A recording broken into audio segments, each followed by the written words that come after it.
Hey, what's going on, guys? Today, I'm making probably our first main big Black Ops 3 video. And it's just going to be a simple overall Black Ops 3 first impressions video. I did it back for the beta, but obviously the beta in this game are very different, but they're kind of similar. But I figured I would just, give my first good description of the game, and obviously this is when the game first comes out. So things are going to change, things are going to get better. But just to give an overall first opinion on the game, I will definitely say it's a very solid game. So far, it's my favorite Call of Duty since Black Ops 2 multiplayer-wise, because I haven't played much of Zombies or Campaign yet. I really did not enjoy Ghosts in Advanced Warfare, so this is no doubt my favorite multiplayer so far since Black Ops 2. The movement systems, the movement system works really good with this games, and the map and the movement system, they both were, they work really well together. And so overall, I would definitely have to say my first impression of this game is it's got a lot of good things and a lot of easy fixes.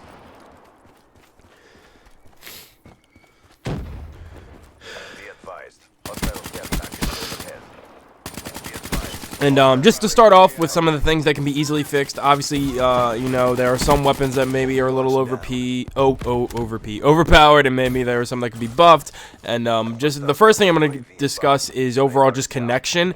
Obviously, it's a Call of Duty game. A lot of people are going to be playing it the first day it's out, so it's going to have connection issues. You can't make servers that can handle that amount of usage. No matter how hard you try, you can't make servers that are going to be able to handle that much and be able to work fine. They know these people are going to be playing this game on day one. They know a lot of people are going to be playing it. It's basically impossible to not have connection issues on a Call of Duty in the first couple days, because so many people are going to be playing it. So the connection issues obviously will get better. I noticed that the I guess in-game connection is kind of a problem. On Xbox One, I was having very, very bad problems with hit detection. I was losing a lot of gunfights where I would get first shot, and all of my shots would be on target, but I would still die. And obviously, that's extremely frustrating. That's probably one of the most frustrating things in Call of Duty. It's just awful hit detection, because you're losing gunfights that you should be winning. But when I went over to PS4, I don't have that problem. I don't have hit detection or connection problems on PS4. PS4, this game works like a diamond gem. It works so smooth for me. And I don't know if that's specifically Xbox One, but I definitely noticed that Xbox One had a lot of connectivity issues and hit detection issues, where the PS4, I haven't been affected by any of that. So that's probably one of the main things that they could fix on Xbox, is just the hit detection and the overall connection issues. But like I said at the beginning of this video, that's something that can be easily fixed. All you got to do is, they got to go in and tweak with the servers a little bit and try and fix that hit detection. So going off of the consoles thing I was just saying, I definitely feel like this game is much better on PS4. Not really graphically, because graphically they're equal pretty much on both sides. PS4 has a slight advantage, but they're pretty much equal on both sides. But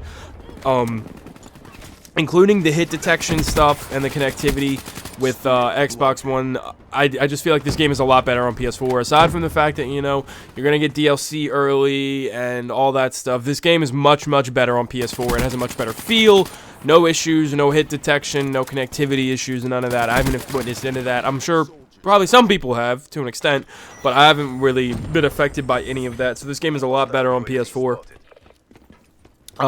Going into the deeper details of multiplayer here, we're gonna get into weapons and stats and stuff like that. I definitely noticed that in this game, right off the bat, ARs are king. Assault rifles in this game are much, much better than they have been in past Call of Duties, and it's good because a lot of these maps, they took this new movement system that I put into this game, and they used it to make the maps in this game a little bit more bigger. So the maps in this game aren't, they're not large, they're not unplayable like some of Ghost's maps were, where that game had huge maps and it was just awful, and there was slow gameplay and it was boring, and nobody wants that. So what they did with this game was they used this new movement system to allow them to make bigger maps, but at the same time, while these maps may be bigger, they also have a lot of stuff within the lines, I guess you could say. like this map, the map I'm playing on in the gameplay you guys see is Redwood. Honestly, probably my favorite map in the game. I love this map, but it is very big. You know, there's lots of pathways and there's lots of wall running you can do, and I love it. And you know, it's just so good, and that they really, you know, use the movement system in this game to detail the maps in ways that are perfect. And the map size is perfect, and the movement system fits in it. So overall, that's good.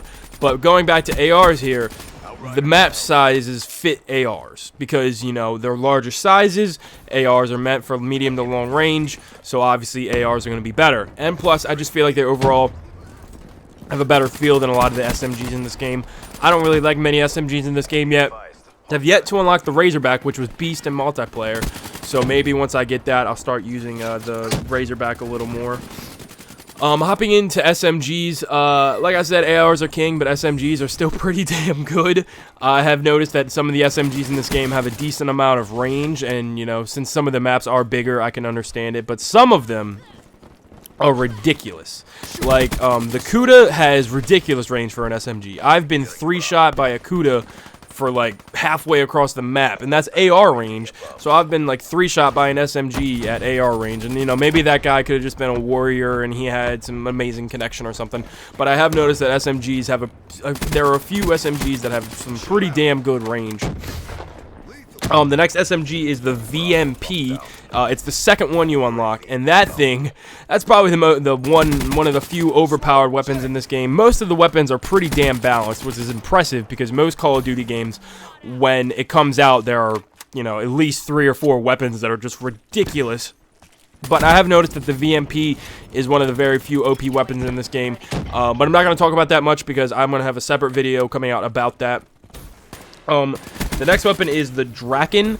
It's the first sniper you have unlocked. It's a semi-auto sniper, and this thing is a mirror image of the SVU from Black Ops 2. It is a semi-auto sniper, insanely high fire rate, barely any recoil, and it melts. The description to it says 2-shot body kill, 1-shot head, like in the headshot kill.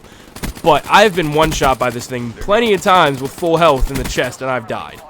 It is ridiculous. It comes with like a really weird like mid-range scope. It's not like a full sniper scope. So a lot of people use this thing as more of a DMR instead of a sniper. And it's ridiculous. This thing will 1-shot you and even 2-shot you very, very, very quickly. And it is extremely annoying. So hopefully they fix that by either, you know, lowering the power or lowering the firing rate or something. So hopefully that gets fixed. Like I said before, the movement system is great. Fits all the maps very well. They put it to very good use, I will say. They could have really, really messed it up. They could have messed up Call of Duty something serious with this movement system, but, you know, the combination between the movement system and the wall running and then the way they design the maps is perfect, and it really makes the game flow very well. There's another weapon in the game. I can't remember what the name is, but it's an LMG. I think it's the third one you unlock. And it is ridiculous. The description says a 2-shot body kill, but it has a very low rate of fire, which I will say, it has a very low rate of fire. It has like a 50-round mag, but it will 2-shot you from all the way across the biggest map. It is ridiculous. They need to nerf that thing quick. It is insane. That gun needs to be nerfed. I can't remember which LMG it is. Excuse me, but it needs to be nerfed quick. Vonderhaar, bring the nerf hammer down on that gun, please, because it is ridiculous. Overall, like I said before, the maps are good, but I will say there are like 1 or 2 out of the bunch that are pretty bad. I'm not fond of some of them, but you know, overall the maps are good. The remake of Nuketown, right now I'm not a fan of because the first couple maps I had on it were bad ones. But maybe if I just got to give myself some time and I'll get used to it. The only thing I don't like about the Nuketown map is I feel like they shrunk it. It's the same size map, but I felt like they filled it with more stuff, and this, like, it's bigger. Like the stuff that's in the map that's filler is bigger, so I feel like it's a lot smaller and more cramped. And I just wasn't a very big fan of it when I was playing, because to be fair, I was playing Domination on that map, and good God, it was not fun. It just didn't feel like Nuketown to me. It felt a lot smaller. Into kill streaks, most of the kill streaks, you know, are fine except for a couple. You know, we have the Hellstorm, which was insanely OP. I'll put a clip in right here of the Hellstorm from the beta getting me a 6-man kill, and then a clip of me getting a Hellstorm kill now where, you know, it's one single guy that I single out and I don't even break apart the missile, so it should be a nice big old explosion and I don't even get the kill. They nerfed the Hellstorms too much, which is understandable because in the beta they were ridiculous, so they needed to be nerfed, but now they nerfed them a little bit too much. I like that they took out the ability that when you split it apart, the individual missiles could track people. I like that, but I just think they need to increase the time or decrease the time it takes for it to get to the map. When you start the Hellstorm, you have to push the left stick up for it to speed up, and it still takes way too long to get to the map. It takes insanely long. It's not even worth it. So what they should do is keep it as powerful as it is, because it can get kills now. They just need to decrease the time it takes for you when you activate it for the missile to actually get close enough to the map where it is actually of use, because right now it is, the Hellstorm is basically non-usable. And the last thing I'm going to say is I think they should raise the kill streaks for the RAPS deploy ships. It's basically this game's version of dogs. You get a whole bunch of little roly-poly, spinny balls of death that run around, and they're way too easy to get right now. I think that they're a very low kill streak, and I don't think they should be as easy as they are to get now. And other than that, I'm really enjoying this game. I really am, guys. I uploaded a zombies video yesterday about how to get quick and easy points on the Shadows of Evil map. And me and Kyle both did unboxing videos on the Special Edition Black Ops 3 PS4 and the Black Ops 3 Collector's Juggernaut Edition. So make sure you guys check both of those out. They'll be in the description. And stay tuned for more Black Ops 3 content. So make sure you guys subscribe. And if you enjoyed the video, leave a like. And I'll see you guys later.